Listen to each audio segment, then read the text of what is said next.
सुरेखा और उमेश बहुत उत्साहित थे। आज उनका बेटा राजीव अपनी गर्लफ्रेंड तनु को उनसे मिलवाने लाने वाला था।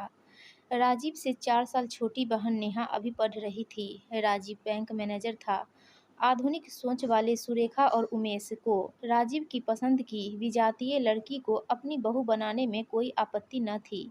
तनु के माता पिता की कुछ वर्ष पहले एक एक्सीडेंट में मृत्यु हो गई थी। जयपुर में रह रहे उसके मामा मामी ही उसके गार्जियन थे। तनु दिल्ली में 4 लड़कियों के साथ एक फ्लैट शेयर करके रहती थी। सुरेखा ने बड़े मन से तनु के लिए लंच तैयार किया था। सुरेखा, उमेश और नेहा फिगर के प्रति एकदम सचेत रहते थे। सुरेखा और उमेश तो फिगर और स्वास्थ्य के प्रति इतने सचेत थे कि उन्हें देखकर पता ही नहीं चलता था कि उनके इतने बड़े बच्चे हैं। तीनों एकदम स्लिम ड्रीम। लेकिन जंक फूड के शौकीन राजीव ने बाहर का खाना खा खा कर काफ़ी वजन बढ़ा लिया था, जिसके लिए तीनों उसे टोकते रहते थे। सुरेखा ने तो मजाक मजाक में कई बार कहा था, राजीव, आजकल लड़कियां भी मोटे लड़के को पसंद नहीं करती। मैं तुम्हारे लिए लड़की कहाँ से ढूंढूंगी? तुम एक काम करना, खुद ही ढूंढ लेना। उमेश का भी यही कहना था। कुछ एक्सरसाइज करो, शरीर फैलता जा रहा है। शादी ब्याह सब होना बाकी है। लेकिन राजीव के कान पर कभी जू नहीं रेंगी। और अब जब शर्माते हुए राजीव ने पिछले हफ्ते तनु के बारे में बताया तो सब एक दूसरे का मुंह देखते रह गए। बच्चों से फ्रैंक सुरेखा ने कहा, तुम्हें कैसे मिल गई गर्लफ्रेंड? राजीव ने हंसकर कहा, बस मिल गई। आप बेकार में मुझे इतने दिनों से ताने मार रही थी। और आज संडे को राजीव तनु को लेकर आ रहा था। राजीव ने सुरेखा से पूछा था, मॉम, आप अपनी बहू में कौन सा गुण देखना चाहेंगी? सुरेखा बेटे के सिर पर हाथ फेर कर बोली थी, बस तुम्हारी जैसी। तो मॉम, बी हैप्पी, वह बिल्कुल मेरी जैसी है। तीनों राजीव और तनु का इंतजार कर रहे थे। मॉडर्न सुरेखा टॉप और जींस में थी। डोरबेल बजी। अधीरता सुरेखा ने ही दरवाजा खोला। राजीव जिस पर्सनैलिटी के साथ अंदर आया, सुरेखा को अपनी आंखों पर यकीन नहीं हुआ। उसने बाहर फिर झांका। क्या तनु इनके पीछे है? लेकिन बस वही दोनों खड़े थे। होने वाली बहू को देखकर सुरेखा के चेहरे का रंग उड़ गया। राजीव ने ठीक कहा था, वह बिल्कुल उसके जैसी ही तो थी, एकदम गोरी, गोल मटोल। साफ साफ कहा जाए तो एक मोटी लड़की। वह मुस्कुराते हुए सबको हाय हेलो कर रही थी। उमेश और नेहा भी बुत बने खड़े थे। राजीव ने गला खंगारा और कहा, डैड, मॉम, नेहा, यह है तनु। उमेश ने सबसे पहले अपने को सामान्य किया और मुस्कुराते हुए उसे अंदर आकर बैठने के लिए कहा। नेहा भी तनु के साथ ही बैठ गई। सुरेखा को अपने को संभालने में काफी समय लगा। सुरेखा ने औपचारिक हालचाल के बाद पूछा, क्या लोगी तनु, चाय या कॉफी? मॉम, कुछ ठंडा। सुरेखा किचन में गई और सबके लिए नींबू पानी, मिठाई और कुछ नाश्ता ले आई। तनु से बातें होती रही। सुरेखा ने प्लेट उसकी तरफ से खिसकाई, कहा, लो बेटा, कुछ खाओ। हाँ मॉम, भूख तो लगी है। आज संडे था, सब फ्रेंड सो रही थी। कुछ नाश्ता नहीं किया अभी तक, बस एक सैंडविच और दूध पीकर चली थी। यहाँ आने में वह तो हजम हो गया। हंसकर उसने मिठाई खानी शुरू की। राजीव ने भी उसका साथ दिया।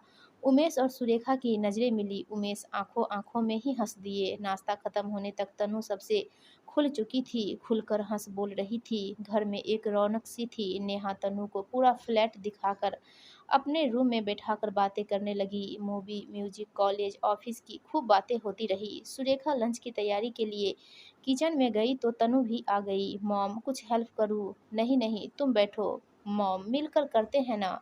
फिर अपने आप ही साइड में रखी प्लेट उठाकर सलाद काटने लगी। उमेश भी किचन में आ गए थे। तनु हंसते हुए बोली, मॉम, आपको पता है मुझे सलाद बिल्कुल नहीं पसंद। सुरेखा ने पूछा, क्यों? मुझे तो सॉलिड चीज़ें खानी पसंद है। ये सलाद वलाद तो डाइटिंग वालों की चीज़ लगती है मुझे। मॉम, आप तीनों कितने स्लिम है। मैं और राजीव तो अलग ही दिख रहे हैं घर में। कहकर हंसी तनु। सुरेखा हैरान थी। क्या है यह लड़की? अपने मोटापे पर कोई शर्म नहीं, कोई चिंता नहीं। तनु ने फिर कहा, मुझे खाने पीने का बहुत शौक है। मम्मी पापा को भी खाने पीने का बहुत शौक था। कहते हुए तनु थोड़ा उदास हुई। इतने में अंदर आते हुए राजीव ने पूछा, मॉम, क्या बनाया है? पनीर, आलू गोभी की सब्जी, रायता। बस अब रोटी बना रही हूँ। तनु ने चहक कर कहा, मॉम, पूरी बनाइए ना। इस खाने के साथ गर्मा गर्म पूरी कितनी अच्छी लगेगी। सुरेखा चौंकी। उन्हें झटका सा लगा। सोचा, खुद पूरी जैसी क्यों हो गई यह लड़की? अब समझ में आ रहा है। राजीव भी कहने लगा, हाँ मॉम पूरी बनाओ ना। नेहा भी आ गई किचन में, बोली, मॉम मैं तो रोटी ही खाऊंगी। सुरेखा ने कहा, ठीक है, इन दोनों के लिए पूरी बना देती हूँ। सुरेखा ने नेहा की हेल्प से खाना टेबल पर लगाया। सुरेखा ने दोनों को देखा, कैसे लग रहे हैं दोनों, शौक से खाते हुए मोटे गोल मटोल बच्चे। इनकी शादी होगी तो कैसे लगेंगे दोनों। इस लड़की को फिगर से तो कोई मतलब ही नहीं है, क्या होगा इसका आगे। सुरेखा मन ही मन पता नहीं क्या क्या सोचती रही। सब खाना खाकर उठ गए, बातें होती रही। फिर तनु ने कहा, अच्छा मॉम अब मैं चलूँगी, आप सबसे मिलकर बहुत अच्छा लगा, और अपना बैग उठा लिया। फिर नेहा को गले लगाकर सबको बाय बोला और मुस्कुराती हुई आत्मविश्वास से भरे कदमों से चली गई। राजीव से बस मुस्कुराहट का ही आदान प्रदान हुआ। उसके जाने के बाद जब सब बैठे तो राजीव ने झिझकते हुए पूछा, मॉम डैड नेहा कैसी लगी तनु। सुरेखा तो कुछ बोल नहीं पाई। उमेश ने कहा, स्वभाव अच्छा लगा।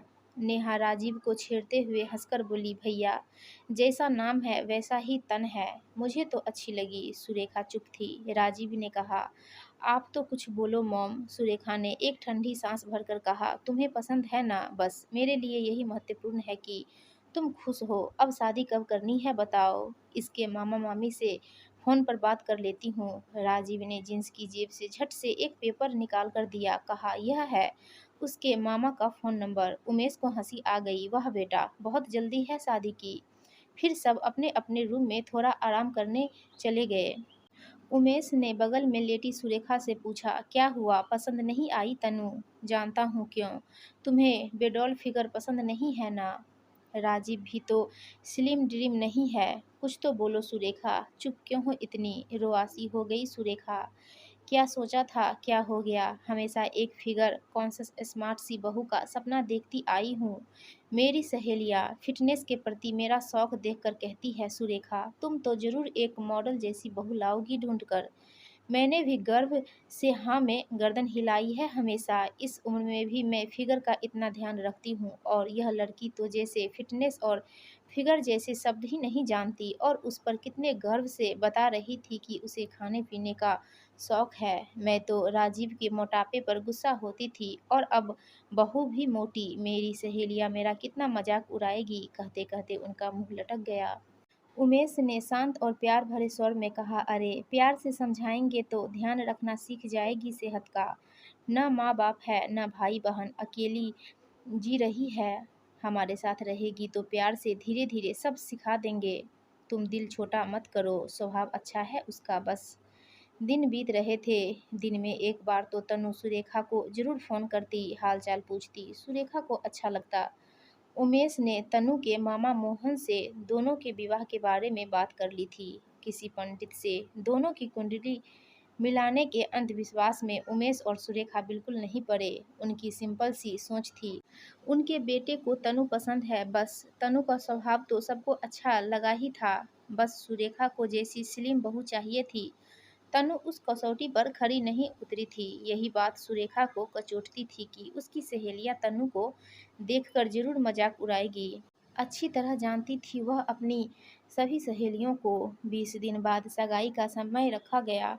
उमेश ने सुरेखा से कहा, अपनी फ्रेंड की लिस्ट बना लो। नहीं, मैं अपनी फ्रेंड को नहीं बुला पाऊंगी, सीधा शादी में ही बुलाऊंगी। नहीं तो सगाई से शादी तक ताने मार मार कर मेरा दिमाग खराब करती रहेगी। बस सगाई की मिठाई भिजवा दूंगी सबके घर। सब तैयारियों में व्यस्त हो गए। मोहन अपनी पत्नी सीमा के साथ आकर एक होटल में रुके। उमेश और सुरेखा ने उन्हें अपने घर पर ही रुकने का आग्रह किया, लेकिन संकोच बस वे होटल में ही रुके। सबको एक दूसरे से मिलकर अच्छा लगा। सुरेखा ने किसी सहेली को नहीं बुलाया, बस बच्चे और उमेश के दोस्त थे। तैयार होकर तनु अच्छी लग रही थी, चेहरा काफ़ी आकर्षक था उसका। उसने कई बार सुरेखा से पूछा, मॉम आपने अपनी किसी फ्रेंड को नहीं बुलाया। उसने यह कहकर टाला, बस सबको शादी पर ही बुलाऊंगी। दोनों ने एक दूसरे को अंगूठी पहना दी, सगाई हो गई। मोहन और सीमा तनु के भावी ससुराल वालों का व्यवहार देखकर बहुत खुश थे। शादी की तारीख 1 महीने बाद की पक्की हो गई। मोहन और सीमा चले गए। तय यही हुआ कि मोहन और सीमा ही कुछ खास रिश्तेदारों के साथ दिल्ली आ जाएंगे। विवाह की तैयारियां शुरू हो गई। तनु और राजीव वीकेंड में ही फ्री होकर शॉपिंग कर पाते थे। तनु शनिवार को सुबह आती, पूरा दिन शॉपिंग होती। सुरेखा उसकी पसंद के कपड़े, ज्वेलरी दिलवा रही थी। जब मीडियम लार्ज साइज न आकर तनु को डबल एक्सल आता, सुरेखा मन ही मन झुंझला जाती। एक संडे पूरा परिवार शॉपिंग पर निकला। सुरेखा हैरान रह गई जब तनु ने कहा, मॉम पिज्ज़ा खाएंगे। लेकिन बेटा, लंच करके ही तो निकले हैं अभी। तो क्या हुआ मॉम, शॉपिंग करते करते कुछ खाने में बहुत मज़ा आता है। राजीव भी शुरू हो गया, चलो ना मॉम, कुछ खाएंगे। नहीं राजीव, तुम्हें पता है मैं अभी कुछ नहीं खा सकती। तो ठीक है, आप साथ तो बैठिए। ऐसा करो, तुम दोनों खा लो, हम यहीं जूस कॉर्नर पर तुम्हारा वेट करेंगे। तनु तुरंत बोली, मॉम बस जूस, जूस से होता क्या है। उमेश ने दोनों को ही भेज दिया। सुरेखा ने कहा, क्या लड़की है, अभी लंच किए 1 घंटा भी नहीं हुआ है। उमेश बोले, तुम्हारी बहू लाइफ एंजॉय कर रही है, बेचारी अपनी मर्जी से खाएगी पिएगी नहीं क्या। तो मैं कौन सा मना कर रही हूँ, सुरेखा ने चिढ़ते हुए कहा। दोनों पिज्जा खाकर खुश होते हुए आए। उमेश ने कहा, राजीव चलो हम दोनों चलकर कार्ड देख आते हैं, तब तक ये तीनों ज्वेलरी का काम देख लेंगी। दोनों चले गए ज्वेलरी की शॉप से। जब तीनों निकली तो एक आवारा सा लड़का नेहा की कमर को बदतमीजी से छूकर बढ़ा तो नेहा चिल्लाई, बेशरम, तमीज नहीं है क्या। तनु फौरन बोली, क्या हुआ नेहा, उस लड़के ने बदतमीजी की है। तनु ने आओ देखा न ताओ फौरन भागी और लड़के की कमर पर पीछे से एक हाथ मारा। लड़का संतुलन खो बैठा और नीचे गिर गया। तनु जोर से चिल्लाई, बदतमीजी करता है। लड़का उठने की कोशिश कर रहा था। तनु ने फिर धक्का दिया और उसे नीचे गिराकर उसके सीने पर चढ़ बैठी और कूहनी जमा दी। लड़के की चीख निकल गई, वह हिल भी नहीं सका। दृश्य गंभीर था, लेकिन लड़के के सीने पर गोल मटोल तनु की यह बहादुरी देखकर सुरेखा को मन ही मन हंसी आ गई। तनु जोर से चिल्लाई, हेल्प हेल्प।